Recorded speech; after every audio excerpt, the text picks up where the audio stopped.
अगर आपको घूमना फिरना पसंद है तो आप अपनी कुर्सी की पेटी बांध लीजिए, क्योंकि आज मैं आपके लिए लाया हूँ एक ऐसी कहानी जिसे सुनकर आपके रोंगटे खड़े हो जाएंगे और इसके बारे में शायद ही पहले आपने सुना हो।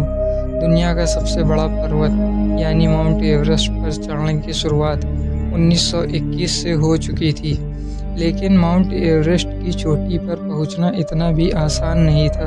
29,028 फीट ऊंची इस मंजिल में बहुत सारी कठिनाइयां सामने आती हैं। और तो और एवरेस्ट के शिखर पर पहुंचने के लिए तो कई लोगों ने अपनी जान भी गंवा दी, लेकिन उनमें से कुछ लोग ऐसे भी थे जिन्होंने कभी भी हार नहीं मानी, जैसे कि नेपाल के शेरपा तेनसिंग और स्विट्जरलैंड के रेमन लैम्बर्ट।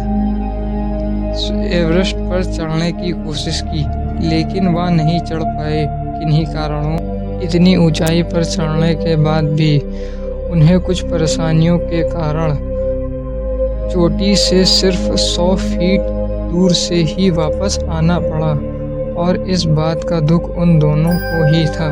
लेकिन वो कहते हैं न,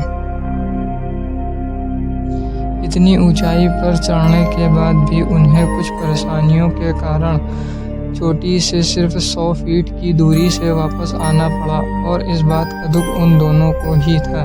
लेकिन वह कहते हैं न कि जहाँ चाह होती है वहाँ ही राह होती है।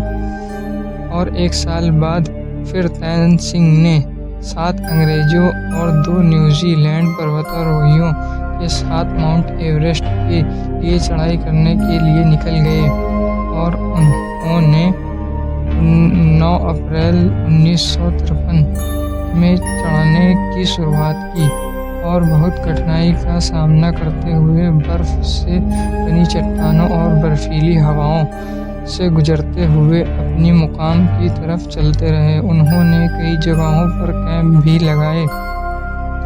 औसतन 2000 फीट चढ़ने के बाद बर्फ से बनी एक छोटी सी दरार को पार करने के लिए हेनरी ने छलांग लगाई, लेकिन उसके वजन के कारण बर्फ से अलग हो गई। फिर तेनसिंग ने रस्सी फेंकी और हेनरी की जान बचा ली। उनसे पहले चढ़ाई शुरू करने वाले चार्ल्स इवान की एक टीम थी, जो तेनसिंग की टीम से पहले चोटी पर चढ़ने वाली थी। अगर किसी कारण चार्ल्स की टीम ना चढ़ पाए या वापसी आ जाए, उसके बाद ही उनको आगे जाना था। इवान की चोटी पर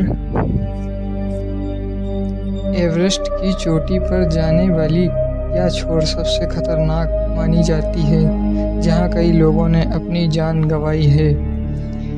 इवान की टीम 26 मई एवरेस्ट से 300 फीट की दूरी पर थे। इवान की टीम बहुत ही थक गई थी, इसी कारण उन्होंने वापस लौटने का निर्णय लिया। अब तेनसिंग हेनरी की टीम को आगे जाना था। रात में सोने के बाद बहुत सुबह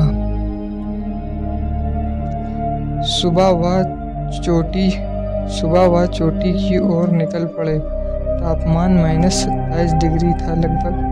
वे कुदरत का सामना करते हुए आगे बढ़ते गए, और सुबह 9 बजे वह दक्षिण शिखर तक पहुंच गए, और उनके पास ऑक्सीजन की भी कमी हो रही थी, और फिर उनके पैर भी जवाब दे रहे थे सभी परिस्थितियों को पार करते हुए। 19 मई 1953 को सुबह 9:30 पर वे दुनिया के सबसे बड़े पर्वत माउंट एवरेस्ट पर पहुंच गए।